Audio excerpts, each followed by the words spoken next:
Dua, Habib Rizik dianggap berbohong, padahal dia sehat. Dikenakan 4 tahun.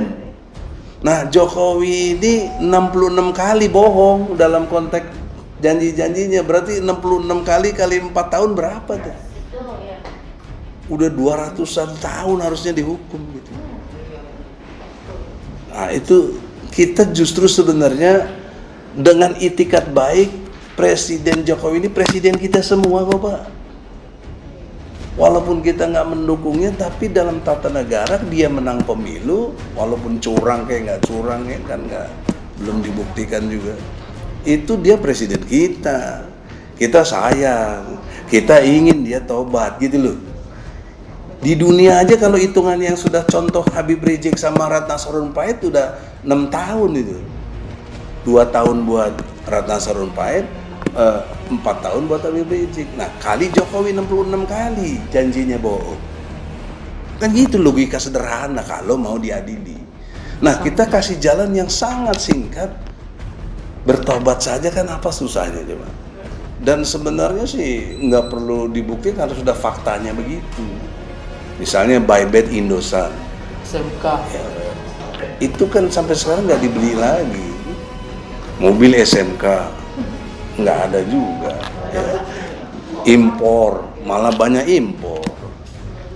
Kemudian juga tenaga kerja 10 juta yang datang malah TKA Cina yang sampai sekarang dengan PPKM justru pada masuk banyak. Ini kan merugikan bangsa, nggak ada kepentingan kita di situ, Pak. Coba tolong dilihat, saudara-saudaraku. Apa kepentingan kita di situ? Nggak ada. Kita nggak punya kepentingan. Kita ini bela rakyat. Salah satu rakyat yang punya hak dan cerdas cara berpikirnya, Muhyiddin Jali ini menggugat, minta bantu kami lawyer. Nah, kami Pak di luar diancam. Kemudian ada yang laporkan polisi. Tuh si Eko, siapa tuh si Kun tadi itu kan orang nggak ngerti hukum. Lawyer itu Pak dijamin oleh hukum lewat Undang-Undang Nomor 18 Tahun 2003 Pasal 5 dan Pasal 16 bahwa lawyer itu setara dengan hakim, jaksa. Nih jaksa ini setara sama kami ini, dan juga polisi serta hakim itu penegak hukum menurut Pasal 5. Pasal 16-nya, dalam menjalankan tugasnya, advokat tidak dapat digugat maupun dipidana. Karena fungsi tugasnya sebagai advokat. Fungsi pembelaannya di dalam sidang maupun di luar sidang. Kok kenapa dilaporin polisi? Bahkan ada isu saya mau ditangkap lagi. Kita hadapi dengan gentle, tapi sebaliknya Jokowi sebagai presiden tidak gentle, nggak datang, bagaimana? Oke lewat kalian, tapi justru menuduh. Ya, saya nggak melihat mana Pak surat tertulis yang dari Jokowinya. Ini kan pendapat jaksa, yang Jokowinya sendiri mana Pak? Coba pertanyaan seriusnya. Ini kan semua jaksa yang tanda tangan ini. Yang Jokowinya mana Pak?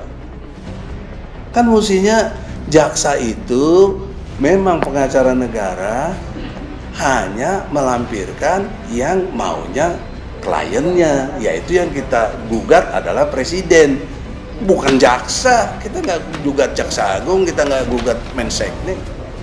Kan kemarin saya udah bilang dengan hormat, tidak bermaksud mendikte. Tolong disertakan tulisan tertulis dari tanda tangan Jokowi. Itu baru benar dalam jawaban-jawabannya. Oleh karena itu, sudahlah. Negara kita nasibnya dipimpin dengan kondisi yang seperti ini. Rakyat yang mana itu sudah pasti kalau dalam pemilihan Pilpres 2019 yang tidak dukung Jokowi itu 68 juta. Dukung Prabowo. Itulah yang salah satu disebut rakyat. Nah, walaupun Prabowo sudah gabung dengan Jokowi, tidak otomatis pendukungnya dulu ikut gabung juga. Enggak, tetap buktinya ini ada.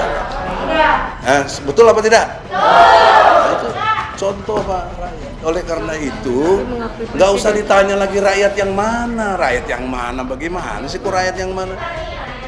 Ini ya rakyat semua, saya juga rakyat kok. Pak Daryanto juga hati nuraninya juga mengiyakan, kalau enggak ya nggak bisa jadi hakim, nggak jujur. Jadi oleh karena itu saudara-saudara yang terhormat ya, sampaikan dengan hormat, berarti saya menduga, tidak bermaksud menuduh, menduga. Maka saya tanya, apa sih disampaikan permintaan saya tertulis dari Jokowi itu disampaikan tidak? Nah, saya nggak bisa jawab. Mestinya jujur, oh saya nggak sampaikan, saya cukup ke jaksa ya. Saya kan sudah mengingatkan, kita butuh jawaban tertulis dari Jokowi. Bagaimana jawabannya? Ini bukan jawaban Jokowi, ini jaksa.